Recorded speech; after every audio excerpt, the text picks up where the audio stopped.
Hello everyone, this is Nikhil Goyal and you are watching CA with Nikhil. आज की video बहुत ही important है बिकॉज हम करने वाले हैं सप्लाई चैप्टर के स्टडी मटेरियल के टेस्ट योर नॉलेज के questions. And as you all know, study material के ये क्वेश्चंस डायरेक्टली 4 to 5 मार्क्स का same to same question exam में कई बार आ जाता है, तो ये क्वेश्चन काफ़ी इंपॉर्टेंट है। So let's start. Alright guys, so let's begin with the first question. Meghraj and company wishes to commence supplying ready-made garments within Punjab, okay, and in the neighbouring states of Delhi and Haryana. तो ये पंजाब में तो supply करेंगे कुछ, साथ में दिल्ली और हरियाणा में भी सप्लाई करेंगे। What is the taxable event and liability of CGST, SGST and IGST। तो यहाँ पे दो क्वेश्चन पूछे हैं इन्होंने। पहला क्वेश्चन तो ये पूछा है कि टैक्सेबल इवेंट क्या है, what is the taxable event. और दूसरा क्वेश्चन ये पूछा है कि क्या लगेगा इस पर, IGST लगेगा या CGST लगेगा या SGST लगेगा, हम क्या लगाएंगे। Okay, so first question is what is the taxable event. तो टैक्सेबल इवेंट हम सब जानते हैं, the basic of GST। Supply is the taxable event. जब कोई ट्रांजैक्शन सप्लाई की डेफिनेशन में फॉल कर जाती है तो उसको हम बोलते हैं कि वो टैक्सेबल इवेंट हमारा हो गया और उस पर GST लगा देते हैं। सेकंड क्वेश्चन इज कि यहाँ पे CGST लगेगा या SGST और IGST लगेगा। तो ऑफकोर्स यहाँ पे इंटर स्टेट सेल हो रही है, तो क्योंकि इंटर स्टेट सेल हो रही है तो यहाँ पे IGST लगेगा। सिंपल सा क्वेश्चन था। Okay guys, second question. Damodar private limited registered in Delhi is planning to transfer some goods to its branch registered in West Bengal. तो ये कंपनी रजिस्टर्ड है दिल्ली में और इसकी ब्रांच है बंगाल में। तो ये वहाँ पे गुड्स ट्रांसफ़र कर रहे हैं विदाउट एनी कंसिडरेशन, और कहते हैं it would not qualify as supply as no consideration is involve. तो आप ही बताओ मुझे, क्या ये सप्लाई होगी या नहीं। आप सबको याद होगा शेड्यूल 1 हमने पढ़ा था, और शेड्यूल 1 के अंदर 4 सर्विसेज बताई गई हैं। कौन सा शेड्यूल है? शेड्यूल 1। तो शेड्यूल 1 के अंदर 4 बातें ऐसी, 4 ट्रांजैक्शन बताई गई हैं जिनमें कंसिडरेशन इन्वॉल्व ना हो तब भी उसे हम सप्लाई मानते हैं। जिसमें से एक ट्रांजैक्शन होती है ट्रांजैक्शन बिटवीन डिस्टिंक्ट पर्सन। ठीक है, तो ये दो ब्रांचेस जो होती हैं उनको डिस्टिंक्ट पर्सन माना जाता है, और जब भी डिस्टिंक्ट पर्सन के बीच में कोई गुड्स ट्रांसफ़र होते हैं विदाउट कंसिडरेशन तो उसको हम सप्लाई मानते हैं। तो यहाँ पर इसको हम सप्लाई मानेंगे। देयरफॉर कंपनी की जो कंटेंशन है वो गलत है, इसको हम सप्लाई मानेंगे। Now question number 3। Prithvi Associates is engaged in supply of taxable goods. Okay, it inquires from a tax advisor as to whether any activity can be treated as supply even if made without consideration. तो वही ऊपर वाला question ही पूछ रहा है basically. ये कह रहे हैं कि अगर बिना कंसिडरेशन के कोई ट्रांजैक्शन करते हैं तो क्या उसको सप्लाई मान सकते हैं। शेड्यूल 1 ने 4 ट्रांजैक्शन हमें ऐसी बताई हुई हैं जिनको हम क्या मानते हैं, विदाउट कंसिडरेशन होने पर भी सप्लाई मानते हैं। कौन सी वो 4 ट्रांजैक्शन है, मेरे साथ रिवाइज कर लो। Bad agent of ISB। तो बैड में BA stand for business asset. तो बिजनेस का कोई एसेट परमानेंटली ट्रांसफर कर दिया आपने, भले ही कंसिडरेशन ना लिया हो तब भी सप्लाई मानेंगे। फिर आता है डी फॉर डिस्टिंक्ट पर्सन। यानी दो ब्रांचेस ने अगर आपस में कोई स्टॉक ट्रांसफर किया है तो उसको भी हम सप्लाई मानते हैं, बैड हो गया। फिर एजेंट ऑफ प्रिंसिपल या प्रिंसिपल और एजेंट के बीच में कोई ट्रांजेक्शन हुई है विदाउट कंसिडरेशन, उसको सप्लाई मानते हैं। फिर लास्ट में आता है ISB, import of service for business purpose from a related person, तो उसको भी हम ट्रांजेक्शन तो उसको भी हम सप्लाई मानते हैं। तो ये 4 ट्रांजेक्शन हो गई जो शेड्यूल। तो ये थर्ड क्वेश्चन हमारा हो गया। फिर आता है question number 4। Composite supply is treated as supply of that particular good और service which attracts the highest rate of tax. तो ये कह रहे हैं कि कंपोजिट सप्लाई में हम उस गुड्स और सर्विस की सप्लाई मानते हैं जिस पर हाईएस्ट रेट ऑफ टैक्स लगता है। ये बिल्कुल गलत दिखा है स्टेटमेंट, क्योंकि हाईएस्ट रेट ऑफ टैक्स वाली बात हम पढ़ते हैं मिक्स्ड सप्लाई में। देखो दो टाइप की सप्लाई होती है, एक होती है कंपोजिट सप्लाई और दूसरी होती है मिक्स्ड सप्लाई। तो मिक्स्ड सप्लाई के केस में क्या होता है, हाईएस्ट रेट ऑफ टैक्स लगता है।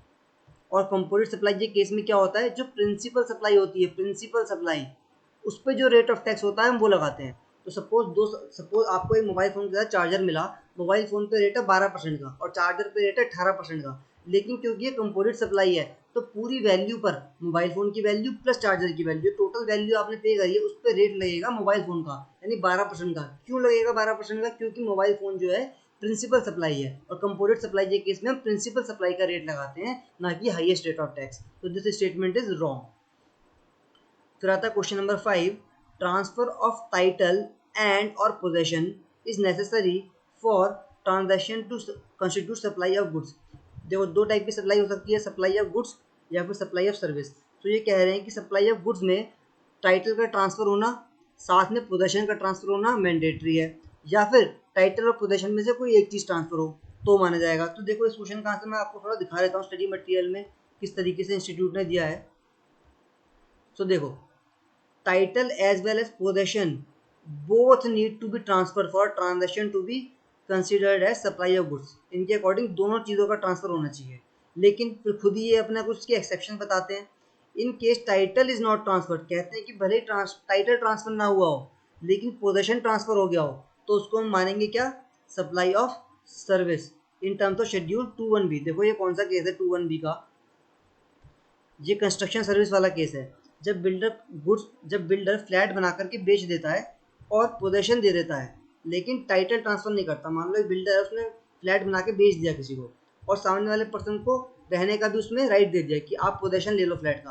तो जिसने खरीदा वो उसने पोजेशन ले लिया फ्लैट का, वो रहने आ गया, लेकिन अभी फ्लैट की रजिस्ट्री बिल्डर के नाम पर ही है, ओनर बायर के नाम पर रजिस्ट्री नहीं हुई है। तो इस केस में क्या हुआ, पोजेशन तो ट्रांसफर हो गया लेकिन टाइटल ट्रांसफर नहीं हुआ। तो हम ये मानते हैं कि सप्लाई ऑफ गुड्स नहीं है बल्कि सप्लाई ऑफ सर्विस है एज पर शेड्यूल 2(1)B। और कौन सी सप्लाई होती है, कंस्ट्रक्शन सर्विस की।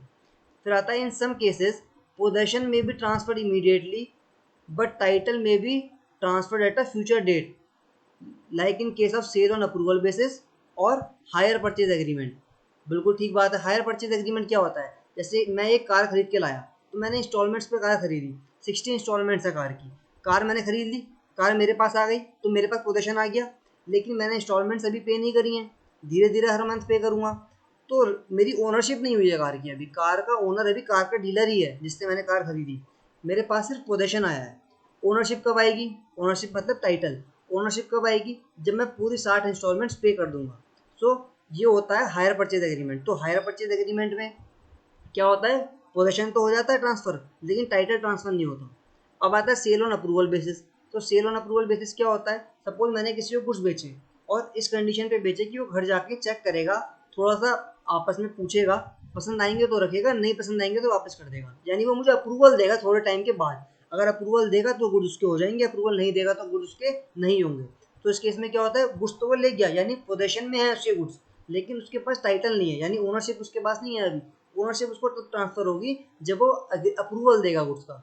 ठीक है, तो इस केस में भी क्या होता है, पोजेशन चला जाता है लेकिन टाइटल ट्रांसफर नहीं होता। तो ये दो केसेस हैं जिनमें पोजेशन जाता है लेकिन टाइटल ट्रांसफर नहीं होता। कौन से, सेल ऑन अप्रूवल बेसिस, दूसरा higher purchase agreement.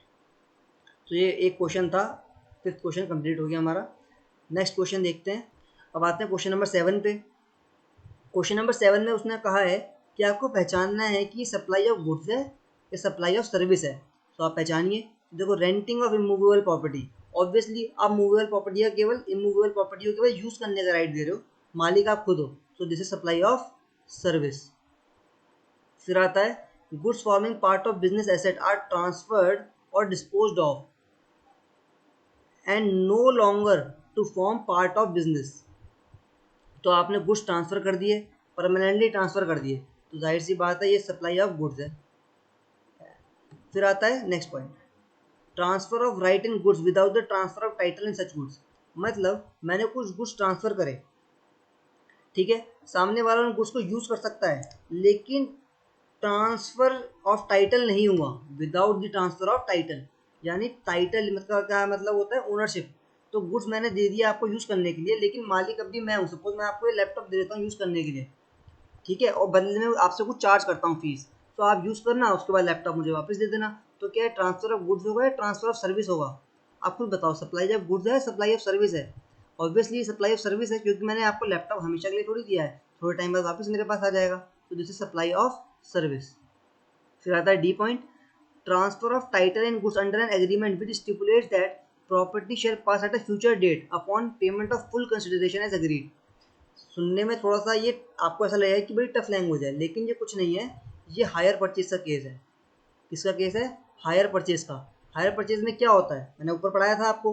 Hire purchase में क्या होता है, मैं गाड़ी लेकर के आया, गाड़ी लेने के बाद मुझे क्या मिला, मुझे गुड्स में प्रॉपर्टी, मुझे ओनरशिप, मुझे गुड्स में क्या मिला, गुड्स का पोजेशन तो मिल गया लेकिन गुड्स का टाइटल मुझे कब मिलेगा, जब मैं पूरा पेमेंट कर दूंगा। कब मिलेगा? अपॉन, देखो, upon payment of full consideration.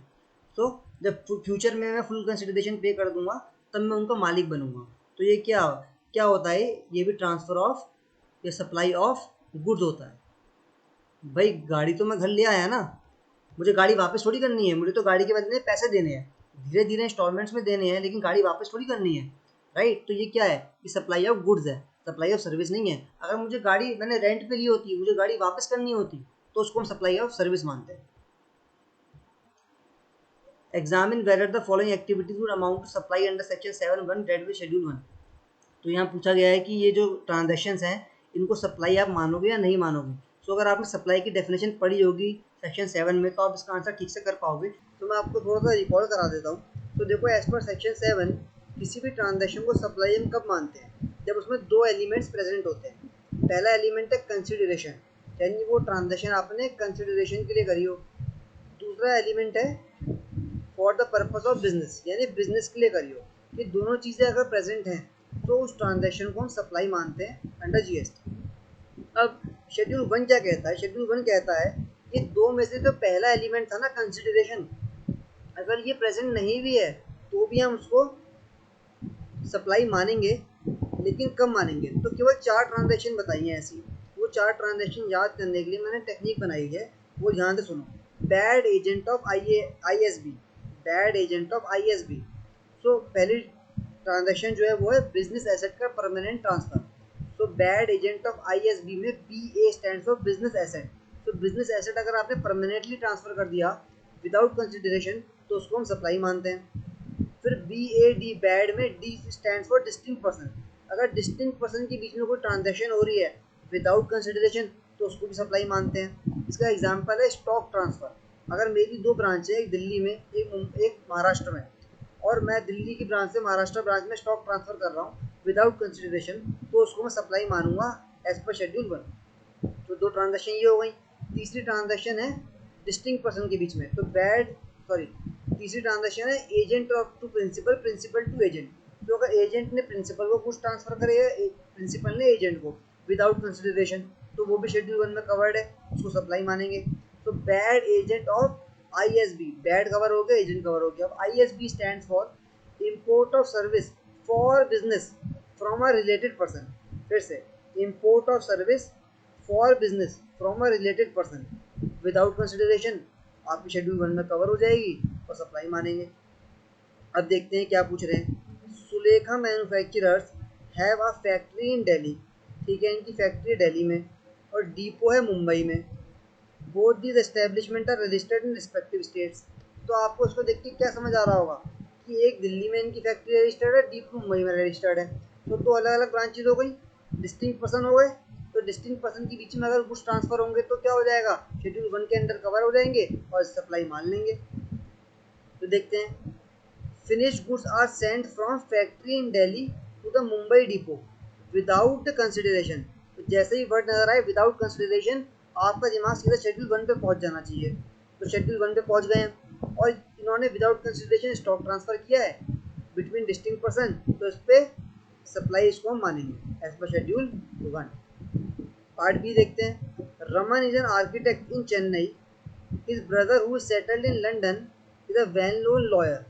ठीक है, तो रमन एक इंडिया में रहता है और उसका भाई लंदन में रहता है, लॉयर है। रमन ने क्या किया? लीगल सर्विस ली। किससे? इस काम के लिए, फॉर फैमिली डिस्प्यूट। ठीक है, तो रमन जो इंडिया में रहता है उसने अपने लंदन वाले भाई से लीगल सर्विस ली अपने फैमिली डिस्प्यूट के लिए।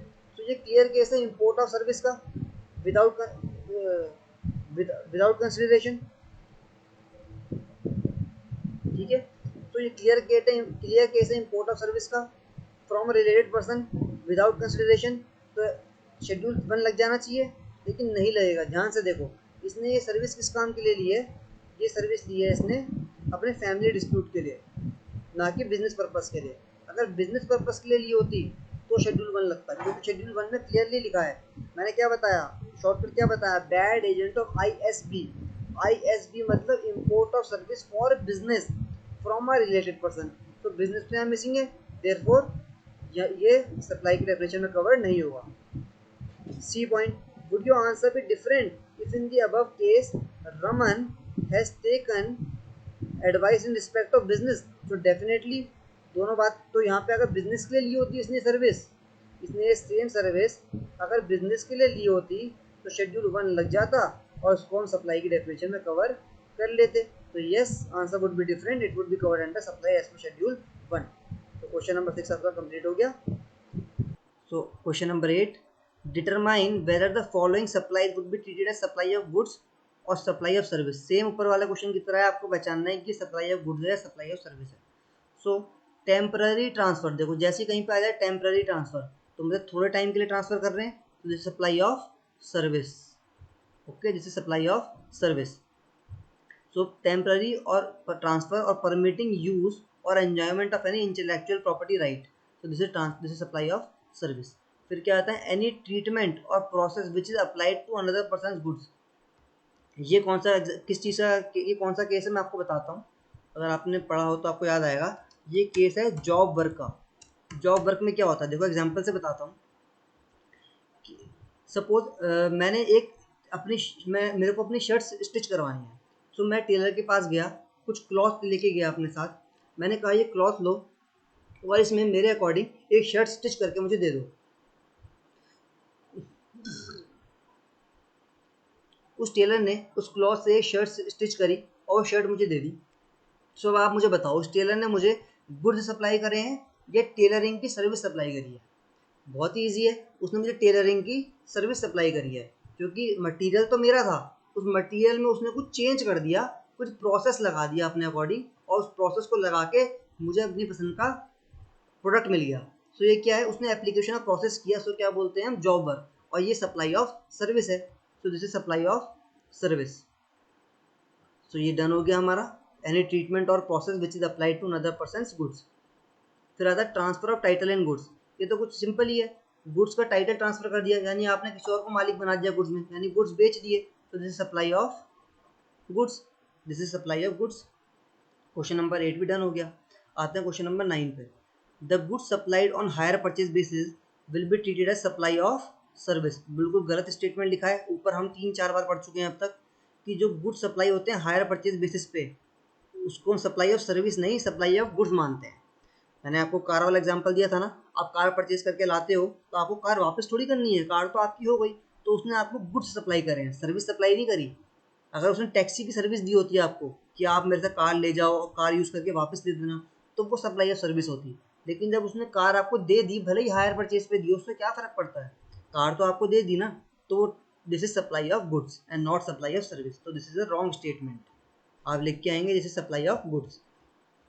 तो क्वेश्चन नंबर 10 पे आते हैं, बहुत सिंपल क्वेश्चन है, अगर आपने ठीक से कॉन्सेप्ट पढ़े होंगे तो आप इजीली अटेम्प्ट कर पा रहे होंगे। तो चलो देखते हैं question number 10। Examine whether the activity of import of service in the following independent cases would amount to supply under section 7। तो देखो, अगर हम इंपोर्ट करते हैं सर्विस, इसको सब एक बार इसका कॉन्सेप्ट समझा देता हूँ मैं आपको ऊपर वाले डायग्राम से। तो देखो, इंपोर्ट ऑफ सर्विस अगर हमने कंसिडरेशन के लिए करी है या विदाउट कंसिडरेशन के लिए करी है। अगर आप इंपोर्ट करते हो सर्विस कंसिडरेशन देकर, किस चीज़ के लिए, इन कोर्स और फर्दरेंस ऑफ बिजनेस या नॉट इन कोर्स और फर्दरेंस ऑफ बिजनेस, तो वो सप्लाई होगी। मतलब अगर आपने सर्विस इंपोर्ट करी और बदले में कंसिडरेशन पे किया, तो वो हमेशा सप्लाई में कवर होगा, भले आपने उसको बिजनेस के लिए किया हो या आपने पर्सनल यूज़ के लिए किया हो। इंपोर्ट और सर्विस हमेशा सप्लाई मानी जाएगी अगर आपने कंसिडरेशन पे किया है तो। अगर कंसिडरेशन पे नहीं किया तो याद आएगा आपको शेड्यूल 1, जब भी कंसिडरेशन पे नहीं करते तो शेड्यूल 1 में जाते हैं, और शेड्यूल 1 में हमने देखा कि इंपोर्ट ऑफ सर्विस अगर बिजनेस पर्पस के लिए की हो from a related person, business purpose and related person, ये दोनों पॉइंट जब साइमल्टेनियसली फुलफिल होते हैं तभी उसको हम सप्लाई मानते हैं। तो देखो, without consideration from a related person या डिस्टिंक्ट पर्सन प्लस प्लस इन कोर्स और फर्दरेंस ऑफ बिजनेस, तभी उसको हम क्या मानेंगे, सप्लाई। अगर कोई अदर केस होगा तो नॉट अ सप्लाई। ठीक है, तो इससे आपको आइडिया लग गया इंपोर्ट और सर्विस को आपको कैसे ट्रीट करना है। अब आप क्वेश्चन अटेम्प्ट करके देखो, आपका क्वेश्चन एकदम स्मूथली होगा। देखो, point number 1, miss Shrinidhi Kaushik received interior decoration services for her residence residence, देख लो ध्यान से, बिजनेस के लिए नहीं बल्कि रेजिडेंस के लिए यानी पर्सनल यूज के लिए। फ्रॉम रेचल ऑफ सिडनी, तो ऑस्ट्रेलिया से सर्विस ली है रेजिडेंस के लिए, तो क्लियर केस है इंपोर्ट ऑफ सर्विस का। एंड पेड 5000 ऑस्ट्रेलियन डॉलर्स, तो देखो कंसिडरेशन पे किया है, यस कंसिडरेशन पे कर दिया इंपोर्ट ऑफ सर्विस के लिए, तो बात ही खत्म हो गई। किसी भी चीज़ के लिए इंपोर्ट करिए सर्विस, चाहे पर्सनल यूज़ के लिए चाहे बिजनेस यूज़ के लिए, कंसिडरेशन पे करा है ना, तो क्लियरली ये सप्लाई में कवर होगा। ऊपर हमने देखा था। अब देखते हैं पॉइंट टू। पॉइंट टू में क्या हुआ, received interior decoration services from her for a residence from her brother, अब की बार रिलेटेड पर्सन से इंपोर्ट करिए सर्विस। और क्या हुआ, डिड नॉट पे any consideration for the set service. तो देखो ऊपर वाले पॉइंट से इस वाले पॉइंट में क्या डिफरेंस है, दो डिफरेंस है। एक तो सेकंड वाले पॉइंट में रिलेटेड पर्सन से इंपोर्ट करिए सर्विस, रिलेटेड पर्सन से, और कंसिडरेशन पे नहीं किया, ठीक है। सो जैसे ही हमने देखा कंसिडरेशन पे नहीं किया, हम सीधा शेड्यूल 1 में जाएंगे, और शेड्यूल 1 हमें क्या बताता है, अगर आपने कंसिडरेशन पे नहीं किया तो और आपने इंपोर्ट करी है सर्विस, तो दो चीज़ें पूरी होनी चाहिए उसमें। एक तो रिलेटेड पर्सन से करियो, रिलेटेड पर्सन तो है यहाँ पे ब्रदर है, और बिजनेस के लिए करियो। क्या ये इंपोर्ट बिजनेस के लिए करी है, नहीं, उसने तो अपने जो घर है उसके लिए करी है। देखो रेजिडेंस लोकेटेड इन बांद्रा, तो उसके लिए उसने ये सर्विस इंपोर्ट करी है। तो क्लियरली यहाँ पे दोनों चीज़ें फुलफिल नहीं हो रही, इसलिए सप्लाई नहीं है, तो this is not a supply. अब पॉइंट 3 देखते हैं। Will your answer change if in the above case miss Trinity has taken interior decoration services with regard to our business premises. Yes definitely हमारा answer change हो जाएगा अगर उसने ये services किस लिए करी होती है, अपने बिजनेस के लिए। बिजनेस के लिए करी होती तो दोनों पॉइंट फुलफिल हो रहे थे, बिजनेस भी हो गया और रिलेटेड पर्सन भी है, तो क्लियरली ये थर्ड वाले केस में उसको हम सप्लाई मानेंगे। नेक्स्ट क्वेश्चन देखते हैं, क्वेश्चन ऑलमोस्ट खत्म होने वाले हैं। तो Dumdum electronics has sold the following electronic items to Akbar retail store. कौन कौन से आइटम सेल करें देखते हैं। एक तो रेफ्रिजरेटर सेल किया, स्टेबलाइज़र सेल किया, एलईडी टेलीविज़न, एसी, एसी के लिए स्टेबलाइज़र, और सबके ये अलग अलग जीएसटी रेट्स दिए हुए हैं। Dumdum electronics has issued a single invoice, ठीक है, इन सब सामान के लिए एक ही इनवॉइस इशू कर दी, indicating price of each of the above item separately. ये लाइन बहुत इंपॉर्टेंट है, इसको ध्यान से देख लो, ये वाली लाइन बहुत ज़्यादा इंपॉर्टेंट है, इसको ध्यान से देखना आप लोग।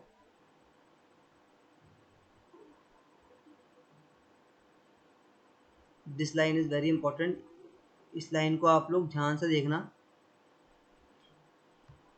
Indicating price of each of the above item separately. Now Akbar retail store has given a single cheque of 1 lakh rupees, यानी कस्टमर ने 1 लाख रुपए का एक चेक दिया पूरे पूरे सामान को खरीदने के लिए, as a composite discounted price, ठीक है। State the type of supply and the tax rate applicable in this case. तो आपको पहचानना है कि कौन सी टाइप ऑफ सप्लाई है। टाइप ऑफ सप्लाई से इसका क्या मतलब है, आपको पहचानना है कि ये कंपोजिट सप्लाई है या मिक्स्ड सप्लाई है। देखो ये पहचानोगे तभी आप डिसाइड कर पाओगे कि रेट कौन सा लगेगा, क्योंकि कंपोजिट सप्लाई में प्रिंसिपल सप्लाई का रेट लगता है और मिक्स्ड सप्लाई में हाईएस्ट रेट ऑफ टैक्स लगता है। अब ध्यान से देखना, क्या ये सारा सामान जो उसने लिया ये ऑर्डिनरी कोर्स ऑफ बिजनेस में साथ में दिया जाता है। बताओ, क्या एसी के साथ फ्रिज भी हमेशा साथ में लेता है कोई कस्टमर, क्या टीवी के साथ हमेशा स्टेबलाइजर या टीवी के साथ हमेशा रेफ्रिजरेटर भी साथ में लेता है, नो। तो ये क्लियर केस है, ये कंपोजिट सप्लाई तो नहीं है। एक सिंगल इनवॉइस इशू कर देने से ये कंपोजिट सप्लाई नहीं बन जाएगी। कंपोजिट सप्लाई के लिए हम ये देखते हैं कि जो गुड्स साथ में दिए गए हैं, चाहे वो ऑर्डिनरी कोर्स ऑफ बिजनेस में हमेशा साथ में दिए जाते हैं, लेकिन यहाँ तो ये सारे गुड्स ऑर्डिनरी कोर्स में साथ में नहीं दिए जाते, सो this is not a case of composite supply. अब आते हैं मिक्स्ड सप्लाई के ऊपर, क्या ये मिक्स्ड सप्लाई का केस है। सो अब फिर से बच्चे कंफ्यूज होते हैं कि ये सिंगल इनवॉइस इशू करी है हमने, तो ये मिक्स्ड इनवॉइस का केस हो गया, मिक्स्ड सप्लाई का केस हो गया। सुनो, ये मिक्स्ड सप्लाई का केस भी नहीं है, बिकॉज यहाँ पे क्लियरली लिखा है कि indicating price of each of the above item separately. आप याद रखना, मिक्स्ड सप्लाई के केस में एक सिंगल प्राइस चार्ज किया जाता है, अलग अलग गुड्स का अलग अलग प्राइस लिखा नहीं होता। भले ही इनवॉइस एक है, लेकिन उस एक इनवॉइस के अंदर उसने हर चीज़ का अलग अलग रेट लिखा हुआ है ना, ऐसा समझो। ये इनवॉइस है तो इस इनवॉइस के अंदर एसी का अलग रेट लिखा हुआ है, फ्रिज का टीवी का अलग रेट लिखा है, स्टेबलाइजर का अलग रेट लिखा है, तो हर चीज़ का उसने रेट मेंशन किया हुआ है, तो ये मिक्स्ड सप्लाई नहीं है। मिक्स्ड सप्लाई वो होती है जिसमें एक रेट चार्ज करते हैं हम सारे गुड्स के लिए और हमें पता ही नहीं होता कि हमने किस सामान के लिए कितने पैसे दिए हैं। ठीक है, तो ये ना तो ये कंपोजिट सप्लाई है और ना ही ये मिक्स्ड सप्लाई है, ये एक नॉर्मल सप्लाई है, इंडिविजुअल सप्लाई है हर चीज़ की अलग अलग। सो हम क्या करेंगे, रेफ्रिजरेटर पे रेफ्रिजरेटर का रेट ऑफ टैक्स लगाएंगे, स्टेबलाइजर पे स्टेबलाइजर का रेट ऑफ टैक्स लगाएंगे और टेलीविजन पे टेलीविजन का रेट ऑफ टैक्स लगाएंगे। मतलब फ्रिज का प्राइस उसने इनवॉइस में लिखा हुआ है ना, तो फ्रिज के इनवॉइस में जो प्राइस लिखा है उसके आगे हम फ्रिज का रेट लगाएंगे। जो टीवी का प्राइस लिखा है उसके आगे टीवी का रेट लगाएंगे, यानी कि टीवी पे 12% लगेगा, एसी पे 28% लगेगा, स्टेबलाइजर पे 12% रेट लगेगा। ओके, तो इस तरीके से यहाँ पे रेट लगेंगे और सप्लाई डिसाइड होगी। आई होप आपको इस क्वेश्चन पे क्लैरिटी मिल गई होगी। So only 3 questions are left, let's do it. Manikaran a registered supplier in Delhi, Delhi में रजिस्टर्ड है, उसने 20,000 पैकेट बेचे 30 रुपये में। किसको? मुखीजा गिफ्ट शॉप को, पंजाब में। तो सेलर कहाँ पे है? दिल्ली में, और बायर कहाँ पे है? पंजाब में। सो इंटर स्टेट सप्लाई है। Each package consist of 2 chocolates, 2 fruit juice bottles and a packet of toy balloons. ये जो पैकेट है 30 रुपये का, इसके अंदर 2 चॉकलेट हैं, 2 फ्रूट बॉटल्स हैं और एक टॉय का बलून टॉय है। Determine the rates of GST applicable in the case assuming the rate of GST to be as under. तो आप मुझे सबसे पहले ये बताओ कि क्या ये कंपोजिट सप्लाई है या मिक्स्ड सप्लाई है? कंपोजिट सप्लाई है या मिक्स्ड सप्लाई है या नॉर्मल सप्लाई है? ऑब्वियसली, क्योंकि यहाँ पे सबके रेट अलग अलग हैं और सारे गुड्स के लिए एक सिंगल प्राइस चार्ज हो रहा है। 30 रुपीज़ में सारे गुड्स दे दिए। खरीदने वाले को ये नहीं पता कि उसने चॉकलेट्स के लिए कितने पैसे दिए, फ्रूट बॉटल्स के लिए कितने पैसे दिए, बलून के लिए कितने पैसे दिए, उसको पता ही नहीं है। उसने तो 30 रुपये का एक पैकेट खरीद लिया, उसमें सारी चीज़ें उसको मिल गई। सो ऑब्वियसली ये मिक्स्ड सप्लाई का केस है और मिक्स्ड सप्लाई में हाईएस्ट रेट ऑफ टैक्स लगता है। तो देखो यहाँ पे 18%, 12% और 5% 3 रेट दिए हुए हैं। इसमें तो हाईएस्ट रेट ऑफ टैक्स क्या है? 18%। तो 18% का यहाँ पे रेट ऑफ टैक्स लगेगा। ओके, तो ये है हमारा आंसर। क्वेश्चन नंबर 13, गगन इंजीनियरिंग प्राइवेट लिमिटेड रजिस्टर्ड इन हरियाणा, कहाँ पर रजिस्टर्ड है? हरियाणा में। Is engage in providing maintenance of repair services, ठीक है, मेंटेनेंस एंड रिपेयर सर्विसेज देते हैं ये हैवी स्टील मशीनरी की। तो आपने देखा होगा ना, फैक्ट्री में बड़ी बड़ी मशीन्स लगी होती हैं, उनकी रिपेयरिंग करानी पड़ती है, उनको मेंटेन करना पड़ता है। तो उस मेंटेनेंस और रिपेयरिंग की सर्विस देते हैं गगन इंजीनियरिंग प्राइवेट लिमिटेड, जो कि रजिस्टर्ड है हरियाणा में। For carrying out the repair work, Gagan engineers private limited sent this container truck equipped with items like repair equipment, consumables, tools, parts from Haryana workshop whose own repairing center registered under GST law located in other states across India where the client's machinery are being brought and are being repaired। ठीक है, तो ये क्या करते हैं, अपने container trucks होते हैं इनके कंपनी के, उन कंटेनर ट्रक्स में ये कुछ इक्विपमेंट रखते हैं जिनसे रिपेयर कर सकते हैं, कुछ कंज्यूमेबल्स टूल्स रखते हैं, कुछ पार्ट्स रखते हैं जिनसे रिपेयर कर सकते हैं वो। और इनको कहाँ भेजते हैं? ये रिपेयरिंग सेंटर्स पे भेजते हैं। इनके रिपेयरिंग सेंटर्स अलग अलग स्टेट में लोकेटेड हैं। और इन रिपेयर सेंटर पे क्या होता है, जो क्लाइंट हैं जिनको अपनी मशीन रिपेयर करानी है वो इन रिपेयर सेंटर्स पे आते हैं। जैसे आपको अपना मोबाइल फ़ोन ख़राब हो जाता है तो आप रिपेयर सेंटर पे लेके जाते हो ना, तो रिपेयर सेंटर पे कंपनी क्या करती है, सपोज सैमसंग का मोबाइल आप सैमसंग के रिपेयर सेंटर पे लेके गए ठीक कराने के लिए, तो सैमसंग कंपनी क्या करती है, उस रिपेयर सेंटर पे अपने ऑलरेडी स्टाफ बिठा के रखती है, इक्विपमेंट बेच के रखती है, टूल्स बेच के रखती है जिनसे आपका मोबाइल रिपेयर हो सकता है। उसी तरीके से गगन इंजीनियरिंग प्राइवेट लिमिटेड भी क्या करती है, इन्होंने जगह जगह अपने सर्विस सेंटर बनाए हुए हैं। जिस कंपनी को, जिस पर्सन को अपनी मशीन ठीक करानी होती है वो सेंटर पे जाता है और उस सेंटर पे टूल्स प्रोवाइड किसने कराए होते हैं, कंपनी ने खुद से अपने ट्रक भेज के वहाँ पे टूल्स प्रोवाइड कराए होते हैं जिससे रिपेयर हो सकती है। अब discuss the liability of GST on the inter state movement of trucks from the workshop of Gagan engineering private limited Haryana to own repairing centres located in other states across India. तो अब सवाल ये है कि ये जो ट्रक इन्होंने अपने हरियाणा से दूसरे स्टेट्स में भेजे, क्या उन ट्रक्स की इंटर स्टेट मूवमेंट पर जीएसटी लगेगा? तो गाइस इस पे क्लियरली सीबीआईसी का सर्कुलर है कि जब भी ट्रक्स एक स्टेट से दूसरे स्टेट भेजे जाते हैं रिपेयर वर्क के लिए तो उस पर जीएसटी नहीं लगता। इसका आंसर मैं आपको एक बार दिखा देता हूँ। तो ये है इसका आंसर ध्यान से देखना, यहाँ से कि एज पर CBIC circular interstate movement of various modes of conveyance, जैसे कि ट्रक्स कैरिंग गुड्स या कैरिंग पैसेंजर्स या बोथ, किस चीज़ के लिए? For repair and maintenance between distinct person not involving further supply of such conveyance neither as supply of goods not supply of services. ठीक है, उसको ट्रीट किया जाएगा neither as supply of goods not supply of services, therefore will not be leviable to IGST। ठीक है, तो इस पर ना तो CGST रहेगा, ना IGST, ना IGST, कोई इस पर GST नहीं लगेगा। Thus, in the given case, interstate movement of trucks from the workshop of Gagan Engineering Private Limited located in Haryana to its repair centers located in other states is neither supply of goods nor supply of service. तो I hope आपको समझ आया होगा, ये question important था, इसको important mark कर लो और एक बार इसको अच्छे से रीड कर लेना। मैं आपको बता दूँ, ये सेम क्वेश्चन CA फाइनल में मई 24 में MCQs में पूछा गया था। ओके, तो ये एज अ केस स्टडी आया था, उसके ऊपर 3-4 MCQs इंस्टीट्यूट ने पूछे थे। अब आते हैं क्वेश्चन नंबर 14 पे। So Sarvana and Sons wishes to start supplying alcoholic liquor for human consumption in the state of Tamil Nadu.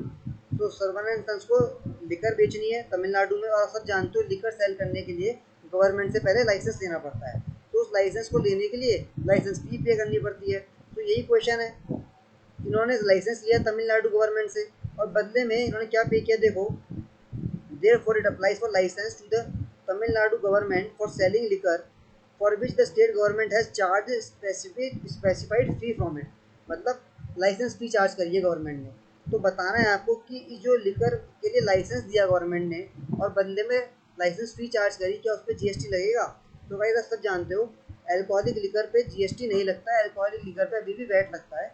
तो सिमिलरली अल्कोहलिक लिकर के लिए कोई लाइसेंस देती है गवर्नमेंट, तो उस पर भी GST नहीं लगता, देयरफॉर इस पर GST नहीं लगेगा। ओके, तो आपको याद कर लेना है कि इस पर GST नहीं लगेगा।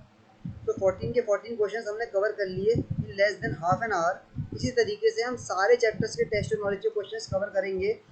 अगर आपको ऐसी सारी वीडियोस देखनी है तो आप हमारे चैनल को सब्सक्राइब कर लो, और ये वीडियो अगर आपको पसंद आई हो तो उसको लाइक कर दो, और कोई भी आपको डाउट है तो आप कमेंट में मुझसे पूछ सकते हो, उसका मैं आपको सोल्यूशन ज़रूर बताऊँगा।